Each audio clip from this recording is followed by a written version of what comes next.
জাতীয় শোক দিবস এবং ২১শে আগস্ট গ্রেনেড হামলায় নিহতদের স্মরণে রোমে আয়োজিত এক আলোচনা সভায় ইতালি আওয়ামী লীগ নেতারা বিদেশে লুকিয়ে থাকা বঙ্গবন্ধুর খুনিদের দেশে ফিরিয়ে নিয়ে ফাঁসি কার্যকরের দাবি জানিয়েছে।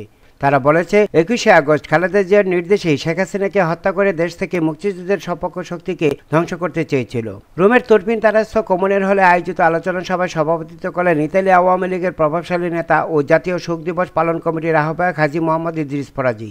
ইতালি আওয়ামী লীগের তথ্য ও গবেষণা সম্পাদক আলমগীর হোসেনের পরিচালনায় শোক দিবসের আলোচনা সভায় প্রধান অতিথি ছিলেন সর্ব ইউরোপ আওয়ামী লীগের সাংগঠনিক সম্পাদক জিএম কিবরিয়া। সভায় সর্ব ইউরোপ আওয়ামী লীগের নির্বাহী সদস্য হোসনে আরা বেগম, হেদায়েতুল ইসলাম তারা, ইসলাম দিলীপ, শ্রমিক লীগ সভাপতি হান্নান মোল্লা, রোম মহানগর আওয়ামী লীগের সাধারণ সম্পাদক শওকত হোসেন, নুরুল ইসলাম নুরু, যুবলীগ সভাপতি মোহাম্মদ লিটন মোল্লা, সাধারণ সম্পাদক এমেরক মিন্টু সহ আরো অনেকে বক্তব্য রাখেন। শোক দিবসের আলোচনা সভায় ইতালি আওয়ামী লীগের সম্মেলনকে কেন্দ্র করে উদ্ভূত পরিস্থিতিতে প্রতিবাদ সভায় রূপান্তরিত হয়। সভায় বলা হয়, মাহতাব হোসেন রোমে অবস্থান করে অসুস্থতার অজুহাতে ৪ নম্বর সহসভাপতিকে ভারপ্রাপ্ত সভাপতির দায়িত্ব দিয়ে গঠনতন্ত্র লঙ্ঘন করেছে। কোন ষড়যন্ত্র বাস্তবায়ন করতে দেওয়া হবে না।